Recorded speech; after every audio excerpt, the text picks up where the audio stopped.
మతోన్మాదము మంటలు రేపే బుర్గి నరేంద్ర దబోల్కర్ బలి అయిపోయారే, మసి అయిపోయారే, మసి అయిపోయారే. ఆంధ్ర శబ్ద నిర్మూలన సమితి కృత్యాలకు అడ్డు తగిలినారని అంతం కై పంతం పూనారు మతోన్మాదులు. మూఢనమ్మకపు అతీంద్ర శక్తులు నకిలీ స్వాముల నకిలీ బాబా, మూఢనమ్మకపు అతీంద్ర శక్తులు నకిలీ స్వాముల నకిలీ బాబా ఆటలు ఇంకా సాగనివ్వమని అంధశ్రద్ధ నిర్మూలన సమితి విప్లవించినాది, విపల్చి తరిమి కొట్టినాది. అలు పెరుగని పోరాట దబోల్కర్ మెరుపులా మెరిశాడు, మెరుపులా మెరిశాడు. దెబ్బకు భయపడి మహారాష్ట్రలో చట్టం తెచ్చారు, బిల్లును పెట్టారు. కర్ణాటక చట్టం అమలు చేస్తున్న తీరు ఆనాటి బ్రూనో వెర్నికస్, ఈనాటి ధీరుడు దబోల్కర్. ఆనాటి కోసం చట్టాలను తేవాలన్నారు, పోరు బాటలో ధీరులు ప్రాణాలర్పించారు. అమరులకు జోహార్లు, ఆ అమరులకు జోహార్లు, ఆ అమరులకు జోహార్లు.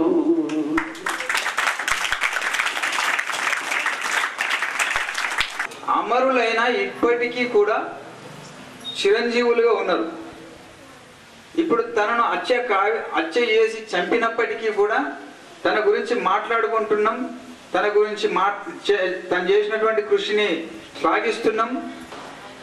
ఆయన అడుగుజాడల్లో మనం నిలబడుతూ ఉన్నాం, చేస్తూ ఉన్నాం. Yes or no? అంటే దాని అర్థం ఏంటి? తను బతుకున్నట్టే కదా. ఈనాడు గాంధీజీ బతుకున్నట్టే, అల్లూరి సీతారామరాజు, భగత్ సింగ్, సుభాష్ చంద్రబోస్, అల్లూరి సీతారామరాజు, ఝాన్సీ లక్ష్మీబాయి, ఇలాంటి అనేకమైనటువంటి దేశాన్ని సమాజం కోసం ప్రాణాలు అర్పించినటువంటి మహోన్నతమైనటువంటి ఎందరో మహానుభావులు. సుందరయ్య అలాంటి ఒక బెస్ట్ పార్లమెంటేరియన్, ఒక పార్లమెంటు కూడా సైకిల్ మీద పోయినటువంటి మహోన్నతమైనటువంటి ఆదర్శప్రాయాలు, అలాంటి వాళ్ళు మహోన్నతమైనటువంటి వాళ్ళ పేర్లు, వాళ్ళు చేసినటువంటి కృషిని వాళ్ళ వారసులుగా మనం ముందుకు వెళ్ళాలా. వెళ్తేనే ఈనాడు సమాజం మారుతుంది. అందుకోసమే ఇలాంటి అనేకమైనటువంటి అమరులకు మనం నివాళులు అర్పిస్తూ ఒకసారి నరేంద్ర డబోల్కర్ గారికి జోహార్లు అంటే జోహార్లు అన్నారు. డాక్టర్ నరేంద్ర డబోల్కర్ సాధిస్తాం సాధిస్తాం తన ఆశయాలను సాధిస్తాం సాధిస్తాం. జోహార్ డాక్టర్ నరేంద్ర డబోల్కర్ గారికి. అలాగే ఈనాడు ఇట్లాంటి అనేకమైనటువంటి వాళ్ళని చంపడం జరుగుతూ ఉంది. ఒక పక్క చెప్పినా మనం మారాలా, మన జీవితాలు మారాలా, మన మనుగడ మంచి ముందుకు పోవాలా, దానికి సైన్స్ను మనం అందిపుచ్చుకోవాలా. శాస్త్ర విజ్ఞానాన్ని ఎంత మంచిగా అందిపుచ్చుకుంటే మనం అంత డెవలప్ అవుతాం.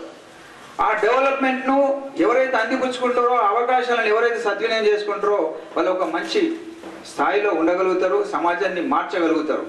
ఆ దిశగా మీరందరూ పోవాలా.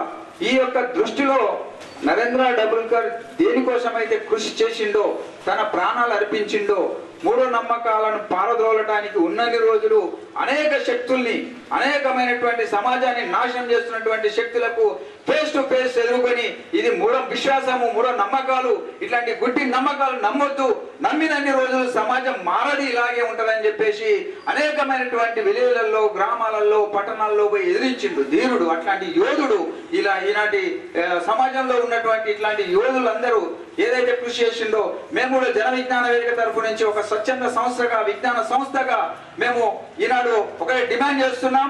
మూఢ నమ్మకాల నిర్మూలన చట్టాన్ని తెలంగాణ రాష్ట్ర ప్రభుత్వము అమలు చేయాలా, చట్టంగా చేయాలని చెప్పేసి డిమాండ్ చేస్తున్నాము. దానికి మీరందరూ చప్పట్లు కొట్టాల్సిందిగా నేను కోరుతూ ఉన్నాను. ఈ సందర్భంగా వారికి జోహార్లు అర్పిస్తూ ఈనాటి ముఖ్య అతిథి మన నల్ల రామారావు గారిని మీ ముందు కొన్ని విషయాలు మాట్లాడతారు, కొన్ని విషయాలు చేస్తారు. చాలా చక్కగా తను చెప్తారు, వినండి. ఎందుకంటే తన మనసులో చాలా విజ్ఞాన ఫలాలు ఉన్నాయి. ఆ విజ్ఞాన ఫలాలన్నింటినీ మనం దోచుకోవాలా. మనము దోచుకొని దాచుకోవడం కాదు, పంచాల. అనేక విషయాలు చెప్పడం జరుగుతుంది, చూపించడం జరుగుతుంది. శ్రద్ధగా వినండి అని కోరుకుంటూ వర్గిస్తున్నాను. కాలేజ్ నుంచి కూడా అట్లాగే ఈ పాఠశాల కూడా నాకు చాలా కాలం నుంచి పరిచయం, చాలా కార్యక్రమాలు చేస్తాం. టీచర్స్ కూడా చాలా మంది పరిచయస్తులు ఉన్నారు ఇక్కడ. ఇంకా మా వేదిక మిత్రులు నరసింహులు, అలాగే నాగేశ్వరరావు గారు, అలాగే మన శిల్పలింగం గారు చక్కటి పాటలు మీకు వినిపించారు. ఉపాధ్యాయులు చాలా చక్కగా శ్రద్ధగా వింటున్నారు, డిసిప్లిన్ మెయింటైన్ చేస్తూ పిల్లలకి. అట్లాగే మీరు శ్రద్ధగా ఏదో చెప్తారు, ఏదో నేర్పిస్తారు, భిన్నంగా ఉంటుంది, తెలుసుకుందామని చెప్పేసి ముచ్చటగా కూర్చున్నారు. నరసింహులు చెప్పినాడు, అక్కడ మీకు ఫోటో కనిపిస్తుంది. ఆయన డాక్టరు. 2013లో అతను హత్య గావించబడ్డాడు.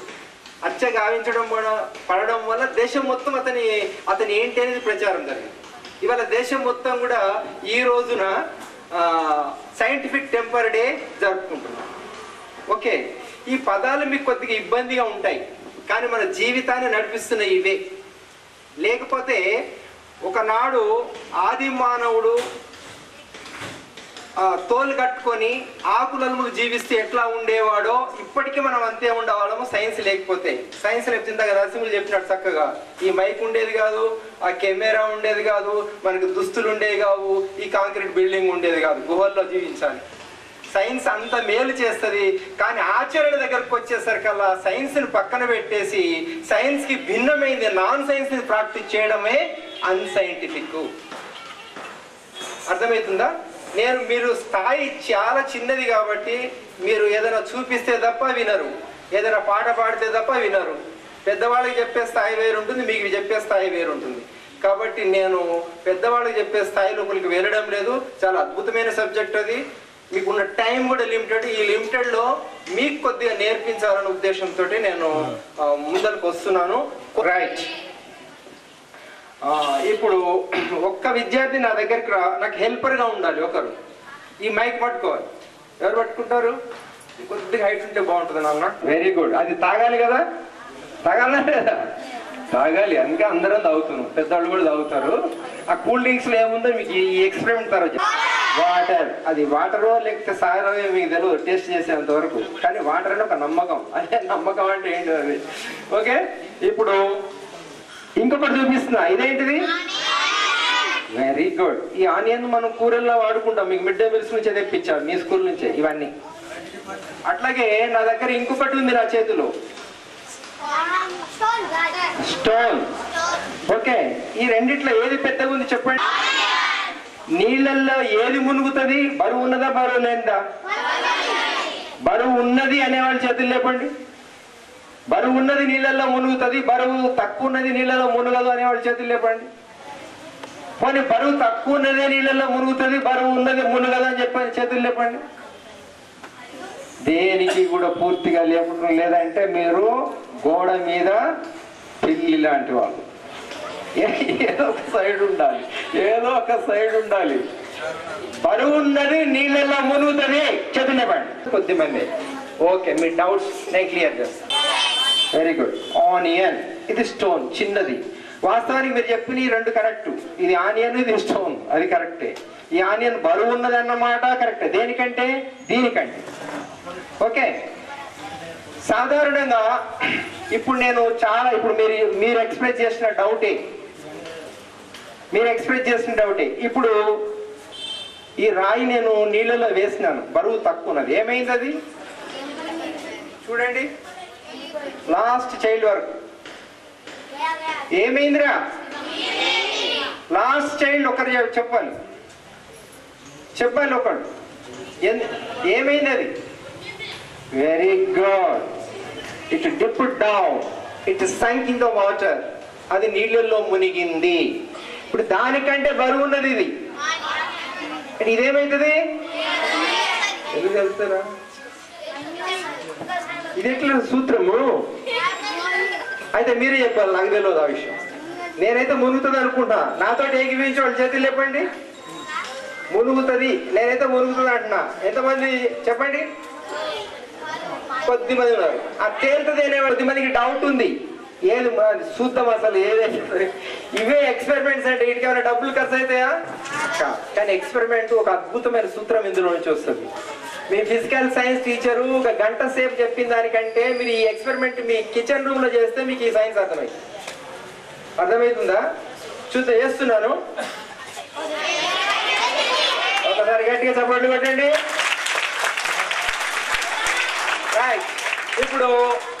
ఇప్పుడు నేను అడుగుతా ప్రశ్న, ఉల్లిపాయ నీటిలో వేస్తే మునుగుతుందా తేలుతుందా? చేతులు లేపండి, ఇంకా డౌట్ ఎవడో చూద్దాం. Water, onion floats in the water, English లో. వీళ్ళకి ఏం అర్థం కావట్లేదు, వారి లోకంలో ఏ సినిమాలో ఉన్నారా మీరు?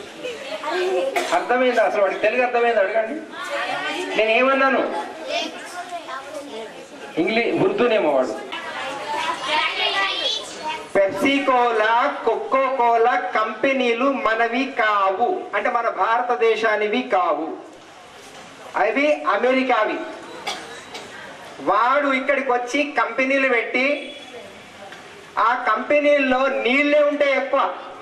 ఆ నీళ్లు మొత్తం మన బోర్లు కొట్టి అందులోపలికి నింపి అందులో రంగు రావడానికి రంగు ద్రవ్యాలు కలిపి తీయగా ఉంటాయి కదా, తిమ్మిరి ఉంటుంది కదా, అందులో కలిపేది ఏంటిదో తెలుసా మీకు?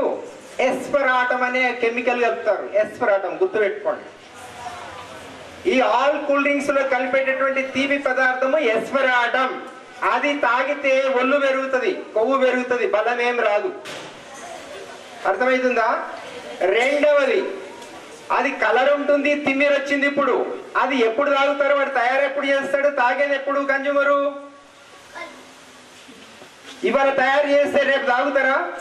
తాగరు. ఎందుకోసం అంటే కంపెనీ మెడ్రాస్లో ఉంది, నిజామాబాద్కి రావాలంటే ట్రాన్స్పోర్ట్ అయ్యి ఒక నెల 2 నెలలు పడుతుంది.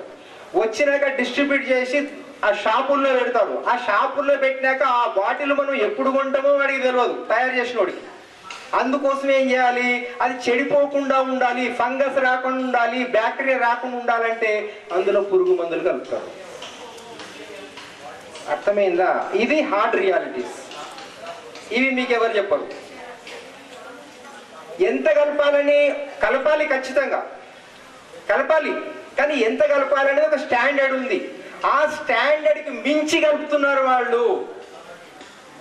ఇంత కలిపితే మన ఆరోగ్యానికి దెబ్బ తగలదు, కానీ దాన్ని మించి కలుపుతున్నారు. లిటరల్ గా క్లోరోఫాస్ఫేట్ మన ఈ కూరగాయల మొక్కలకి పంటలకి కొడతారు కదా రైతులు, పురుగు మందులు, పురుగులు చచ్చిపోవడానికి, అవే కలుపుతారు వాళ్ళు లిటరల్ గా. ఇంకొందరు ఎండ్రిన్, పెరాథియాన్, మలాథియాన్, క్లోరోపైరిఫాస్ఫేట్ ఇలాంటి పురుగు మందులు కలుపుతారు. ఓకే, ఇంకా ఏం కలుపుతారు? అందులో యాసిడ్స్ కలుపుతారు. ఈ యాసిడ్స్ పిహెచ్ మీకు సైన్స్ టీచర్ చెప్తారు. 7 కంటే లోపల ఉంటే ఆమ్లము, 7 to 14 మధ్యలో ఉంటే అది బేస్ అని, క్షారము అని తెలుగులో. ఇంగ్లీష్లో ఆమ్లాలు, క్షారాలు. Very good. అయితే దాని యొక్క పిహెచ్ 1 to 3 మధ్య ఉంటుంది. మీరు గమనించండి, టెస్ట్ చూసుకోండి ఒకసారి. మనము ఆమ్లాలు ఎక్కడ వాడుతున్నాం మన ఇంట్లో? చెప్పండి. Toilet cleaning. మీరు ఈ కోకోకోలా పోసి క్లీన్ చేయండి, అంతకంటే శుభ్రమవుతుంది. అంటే మనం డైలీ తాగేటటువంటి దాంట్లోపల ఏమున్నాయి? యాసిడ్స్ ఉన్నాయి, పురుగు మందులు ఉన్నాయి, మన శరీరం యొక్క కొవ్వును పెంచేటటువంటి ఎస్పరాటం ఉంది. అంటే ఒక 3000 రెట్లు కెపాసిటీ పెద్దది చక్కెర కంటే. అందుకోసం కలపడి ఇంత కలిపితే చాలు. ఇప్పుడు క్లోరల్ హైడ్రేట్ కలిపితే కళ్ళు తాగేవాళ్ళు, కళ్ళు లేకపోతే ఎట్లయితే ఉపసంహారక చర్యలతోటి ఊగుతూ ఉంటారో, అవునా కదా? క్లోరల్ హైడ్రేట్ ఇంత కలిపితే చాలు, ఆ నిషా వచ్చేస్తుంది. ఎస్పరాటం కూడా అంతే, ఇంత కొద్ది కలిపితే చాలు. అది ఇప్పుడు నేనేం చెప్తానంటే, వాడికి డబ్బులు ఇవ్వద్దు. వాడు 30,000 కోట్ల రూపాయలు భారతదేశం నుంచి ప్రతి సంవత్సరం తీసుకొని పోతున్నాడు. మొన్న ట్రంప్ టారిఫ్లు పెంచుతామనంటే మన చవట గవర్నమెంట్ చప్పుడు చేయకుండా కూర్చున్నారు. కొడకల్లారా, మేము మొత్తము కోకో కోలాలు పెప్సీ కోలాలు మొత్తం బంద్ చేస్తున్నామంటే వాడు దారికి వచ్చేవాడు. దమ్ము లేదు, మన నాయకుల దగ్గర దమ్ము లేదు. ఎందుకంటే వాళ్ళ మోచేతులు నీళ్లు తాగేటటువంటి ఆలోచన లోపలికి వెళ్ళిపోయారు. ఇక్కడనేమో ఎదవ పనులు చేస్తారు. ఇటువంటి ఎదవ పనులు, మంచి వ్యక్తుల్ని చంపడము. ఇందాక చక్కటి పాట పాడినాడు, అందులో ఎంతమందిని చంపారో తెలుసా మీకు? దబోల్కరే కాదు, హన్సరని చంపారు ఏది కర్ణాటక లోపల. మళ్ళీ ఒక జర్నలిస్ట్ని గౌరీ లంకేష్ అని చెప్పేసి ఒక లేడీ, ఆమె దగ్గరికి వెళ్ళి షూట్ చేశారు. ఈ చంపిన వాళ్ళందరూ ఒకటే బ్యాచ్, ఒకే మతానికి సంబంధించిన వాళ్ళు. మరి వీడికి ఏమైనా వ్యక్తిగత కక్ష ఉందా? లేదు. వాడు ఏమంటున్నాడు? ప్రతిదాన్ని ప్రశ్నించండి, ఆ వాస్తవాన్ని తెలుసుకోమంటున్నాడు. నేనేమైనా వచ్చినాడా, కొట్టాడా, నేనేమైనా తిట్టినాడా? అయితే ఇప్పుడు నేను చెప్పేది ఏంటంటే, విషయానికి వద్దాం. ఈ కోకో కోలా మీరు అక్కడి నుంచి తెచ్చుకోవాల్సిన అవసరం లేదు, మనమే ఇక్కడే స్కూల్లో తయారు చేస్తాం. అయిందా?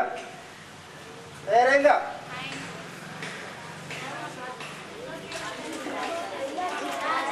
ఇదే కోకో కోలా.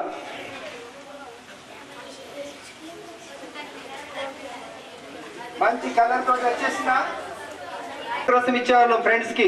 ఇప్పుడు ఏం లేదు, రాగానే ఆ ఫ్రిడ్జ్ లో రెడీగా ఉంటది. పెప్సీ తాగుతారా, మజా తాగుతారా? బంధువులు అడిగితే వాళ్ళు హాయిగా ఏదో ఒకటి అంటున్నారు, అవి పోసి గ్లాసులు. ఎందుకంటే శ్రమ తగ్గుతుంది పాపం లేడీస్కి, కొంత ఇంట్లో సర్వ్ చేయడం ఇచ్చేస్తున్నాం. అంటే మనము విషయం తాగటంతో పాటుగా అందరికీ తాగిపిస్తున్నాం, అలవాటు అయిపోయింది. అది తాగిన తర్వాత పొట్టలోకి పోతే ఏమైతుంది? నీళ్లుగా మారుతుంది. పొట్టలోకి పోయింది ఇది.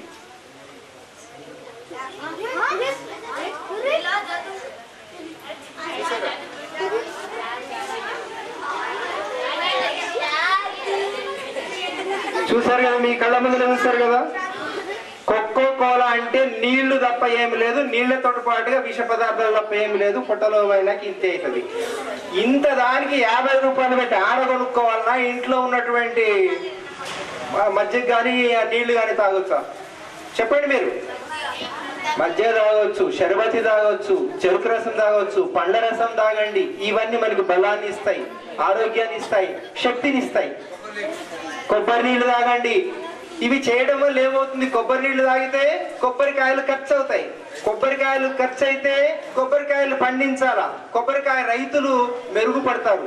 ఏ దేశస్తులు మెరుగుపడతారు? వాళ్ళు మన దేశస్తులు. కోకో కోలా తాగితే ఎవడు బాగుపడతాడు? బయట దేశస్తులు. ఇది క్రిటికల్ థింకింగ్. సైంటిఫిక్ టెంపర్ అంటే ఇట్లా ప్రతిదీ ఆలోచించాలి. అర్థమైందా? అనే వాళ్ళ చేతులు లేపండి.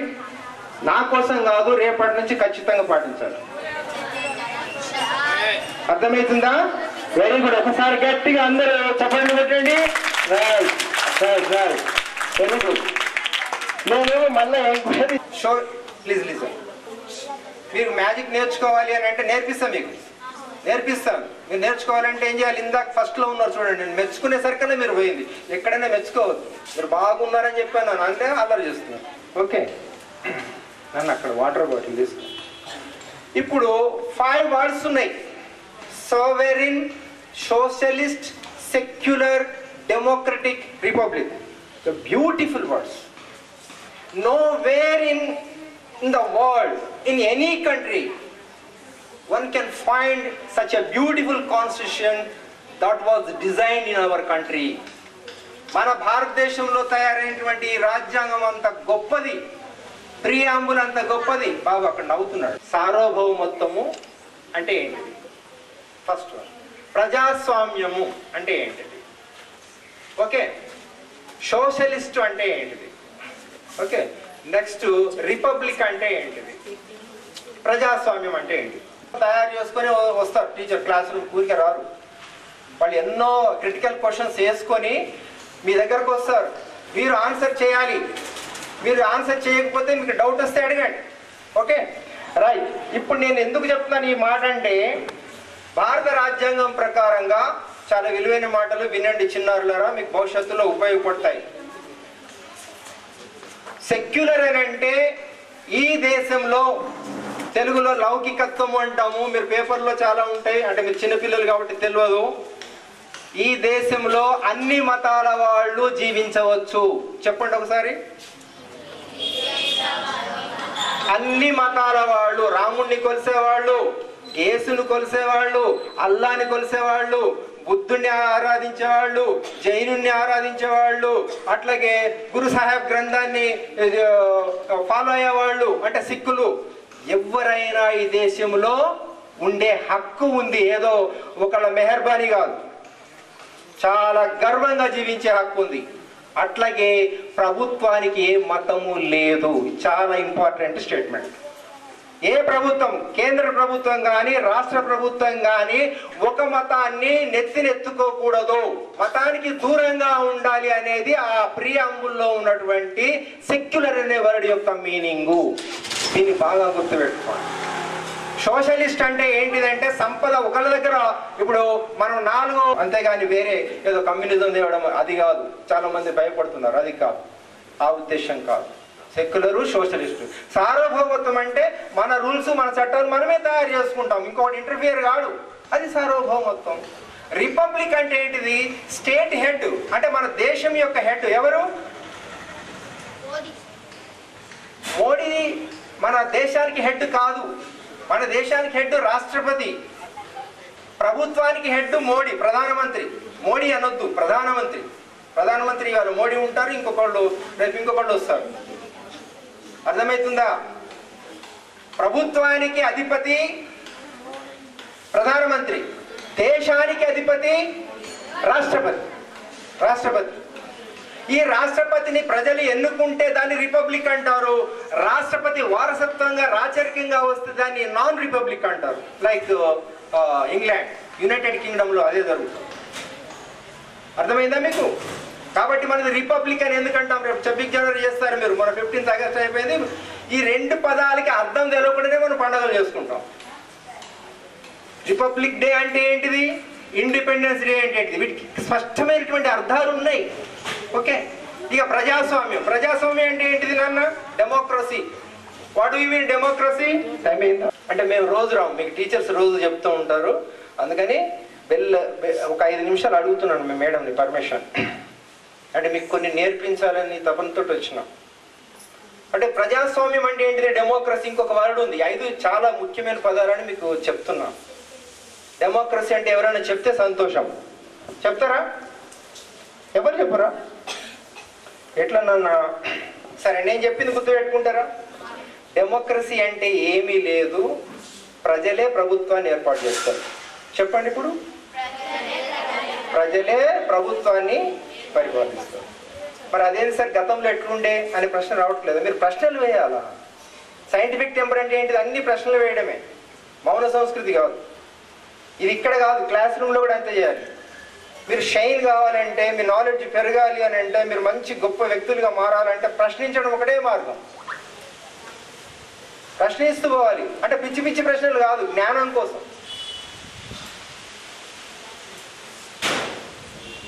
ఇప్పుడు మీకు ప్రశ్నించకుండా వచ్చేటటువంటి పెద్ద ఏంటంటే సెల్ ఫోన్ కూడా వచ్చింది. నిరంతరం సెల్ ఫోనే. ఇక ఈ సెల్ ఫోన్లు మీరు కూడా అడిక్ట్ అయిపోయినారు. ఎంత సీరియస్ అని ఉన్నాయి, పక్కన వాడు కొంప తగలబడుతున్నా సరే ఇదే దానికి అడిక్ట్ అయిపోయారు అనమాట. అది చాలా డేంజర్. ఆ స్క్రీన్ అనేది కూడా చాలా ఎఫెక్ట్ ఇస్తుంది హెల్త్కి. వాటికి దూరంగా ఉండండి. టీచర్స్ మీకు చెప్తారు మీకు దూరంగా ఉండమని, ఎందుకంటే వాళ్ళు దూరంగా ఉంటారు కాబట్టి. సో డెమోక్రసీ అంటే ఏంటిది? డెమోక్రసీ అంటే గవర్నమెంట్ నిర్మించడము, వీళ్ళే పరిపాలించడము. వీళ్ళే పరిపాలించడం అంటే ఇప్పుడు దేశ జనాభాలో ఎంతమంది ఉన్నారు? 147 కోట్లు. ఇప్పుడు ఫస్ట్ ర్యాంకులో మనం ఉన్నాం వరల్డ్లో. ఈ 147 కోట్లు అందరూ పోయి ప్రధానమంత్రి సీట్లో కూర్చొని, అందరూ రేవంత్ రెడ్డిలో సీట్లో కూర్చొని పరిపాలన చేస్తారా? రోడ్లు కావాలనే దానికి, బస్సులు కావాలనేదానికి? చెప్పండి. అయితే ఏం చేయాలా? అరే అందరం పోలేము 140 కోట్ల మంది అని చెప్పేసి 1,00,000 మంది కలిపి ఒక ఎమ్మెల్యేని తయారు చేస్తాం. ఆయన పోయి బాబు అడిగి పోయి మా పొలాల సంగతి ఏంది, మా ఇళ్ల సంగతి ఏంది, మా రేషన్ కార్డుల సంగతి ఏంది, మా ఆరోగ్యం సంగతి ఏంది, మా స్కూల్ సంగతి ఏంది, మా టీచర్ల సంగతి ఏంది, మా బతుకుల సంగతి ఏంది, నువ్వు మాట్లాడరావా అని చెప్పి ఒక ఎమ్మెల్యేని పంపిస్తాం. ఎక్కడికి? హైదరాబాద్కి. అతన్ని ఏమంటాం మనము? రిప్రజెంటేటివ్ అంటాం. అట్లనే ఢిల్లీలో కూడా మాట్లాడాలా. ఢిల్లీలో కూడా మాట్లాడడానికి మనకున్నటువంటి మన నిజామాబాద్కి ఒక పార్లమెంట్ ఉంది. నిజామాబాద్ జనాభా ఒక 30 లక్షలు అనుకుందాం. ఈ 30 లక్షల మంది కలిపి ఓటేసి అరే బాబు నువ్వు ఓరా, మా పనులు మాకు చాలా ఉన్నాయి, మా తరఫున నువ్వు కొట్లాడు, ముఖ్యమంత్రిని ఎంచుకుంటారు, దాని ప్రభుత్వం అంటాం. ఇది ప్రజాస్వామ్య పద్ధతి. ఇవి 5 పదాలు నేను మీకు చెప్పింది. అర్థమైంది? గుర్తుపెట్టుకోండి. మళ్ళీ మీకు సోషల్ టీచర్స్ ఉంటారు. నేను సోషల్ టీచర్ని కాదు, కానీ మొత్తం సోషల్ టీచర్స్ అంతా చెప్తున్నాయి. ఇవాళ అవసరం పడింది. నేను బేసిక్గా సైన్స్ టీచర్ని. ఇది నేను చెప్పే అంశము ఇది సోషల్ సైన్స్ అనేది కాదు, ప్రతి భారతీయుడు తెలుసుకోవాల్సినటువంటి అంశం. Fraternity, ensuring the dignity of the individual and integrity of the nation on this 26th November 1949 in this Constitutional Assembly do hereby adopt, enact and give ourselves this Constitution. ఇది 85 పదాలతో ఇంగ్లీష్లో అద్భుతంగా ఉన్న ప్రియాంబుల్.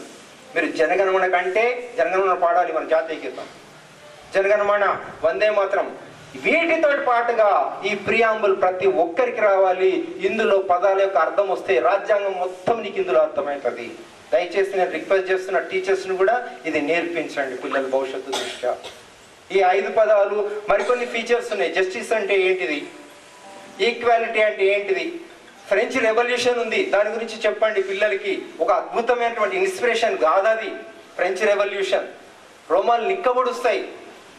పిల్లల్ని మనం ఎట్లా తయారు చేయాలనే దానికి ప్రతి ఒక్కళ్ళు తెలుసుకోవాల్సిన అంశాలు. ఇది పిల్లలకి చెప్పాలి అని చెప్పేసి కోరుతూ, పిల్లలు ఎదురు చూస్తున్నారు. ఈ కారాలు మీ దగ్గర కూడా దొరుకుతాయి, సుత్తిలి కోసలు దొరుకుతాయి, మీ ఇళ్లలో దొరుకుతాయి. చాలా simple, no cost teaching aid. దీనితోటి ఒక అద్భుతమైనటువంటి మ్యాజిక్ మీకు నేర్పిస్తా, మీరు నేర్చుకుంటారా? సిద్ధమా?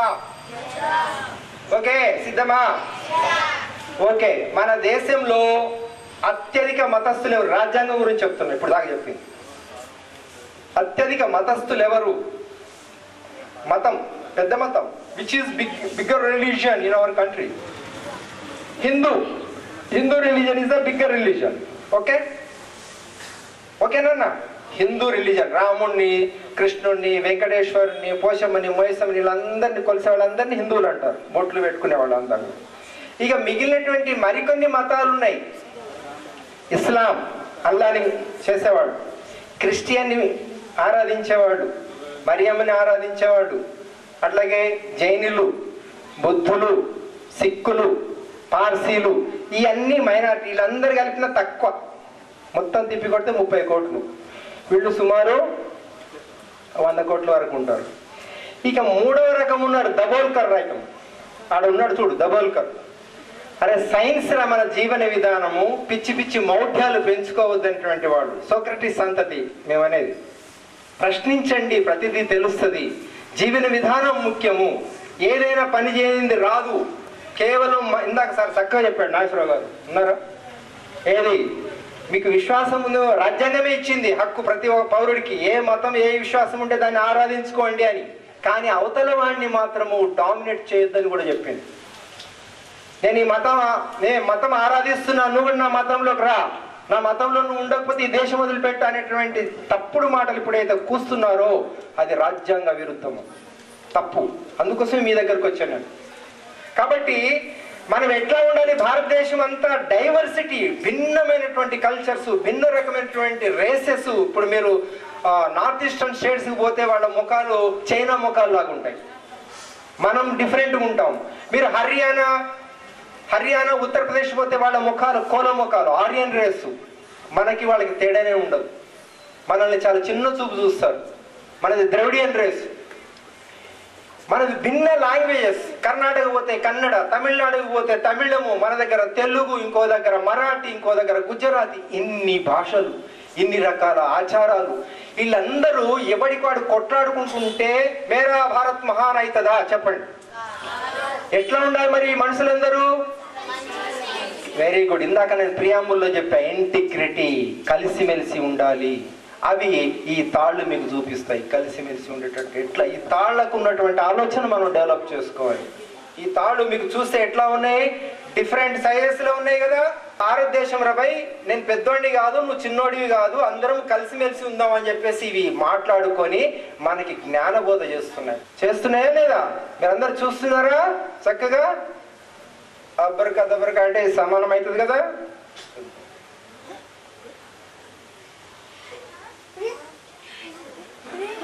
ఆయన మరి అట్లనే చూస్తారేమ్రా, కొట్టండి చప్పట్లు.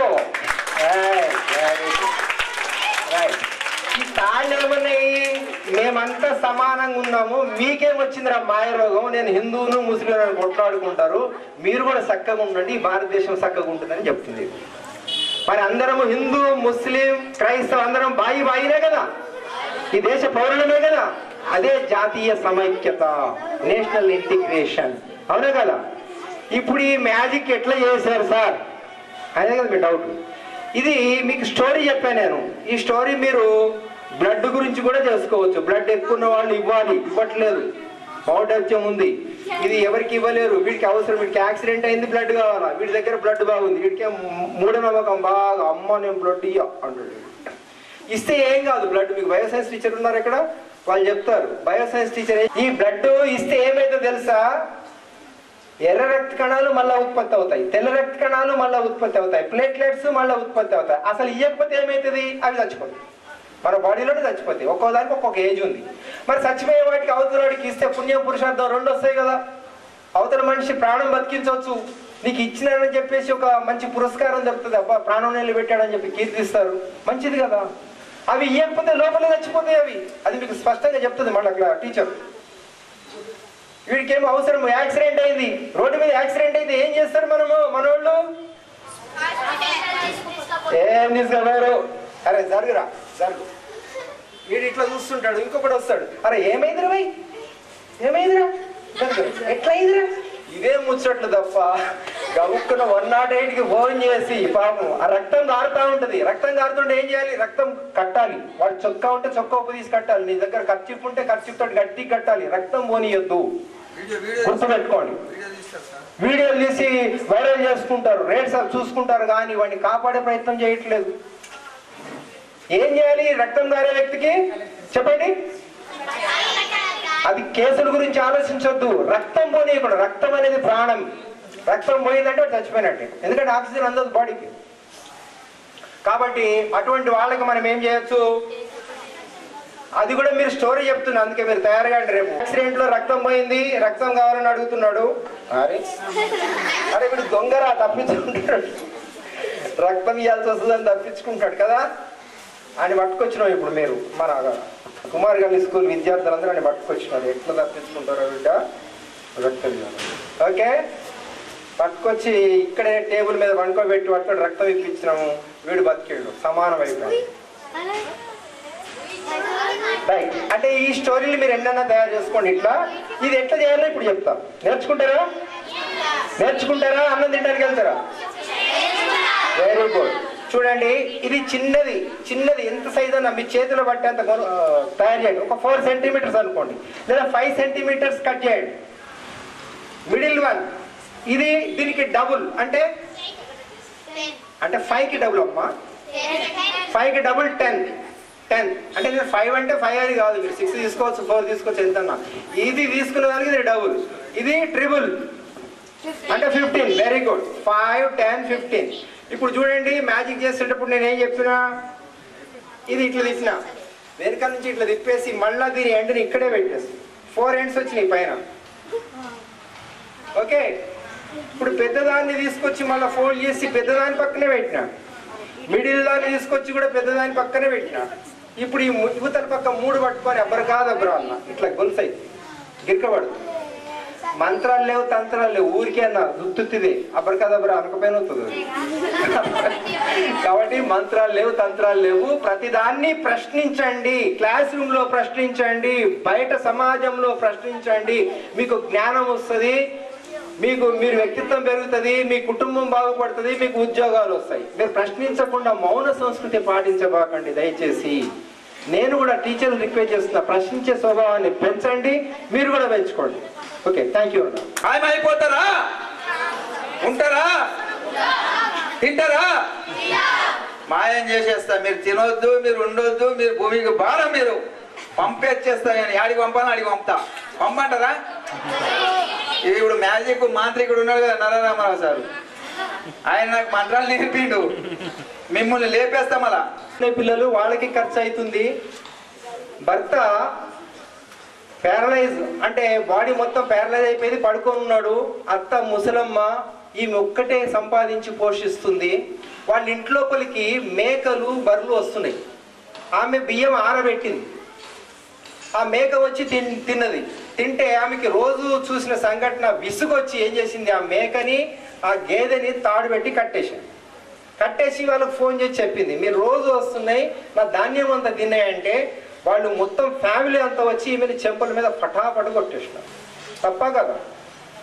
ఓకే, మీరు నన్ను కొడతారా అని చెప్పి ఏం చేసింది, ఆ గేదె తాడు తీసుకొని హనుమానుల దగ్గరికి పోతా, ఆడ పెద్ద మనుషులు ఉంటారని చెప్పి అక్కడికి తీసుకెళ్ళి ఆ పెద్ద మనుషుల ముందర వాళ్ళు ఏమైనా న్యాయం చెప్తారో అని పాపం అక్కడికి వెళ్ళితే వీళ్ళందరూ ఆడిగిపోయి ఆ గేదె తాడుని ఊడదీసి గేదెని బయటికి పంపించి ఆ తాడుతోటి ఈమెను ఏదో ఈ స్తంభానికి ఆ గుడి ముందర ఒక ధ్వజస్తంభం ఉంది, దానికి కట్టేసి అక్కడ కొట్టినారు.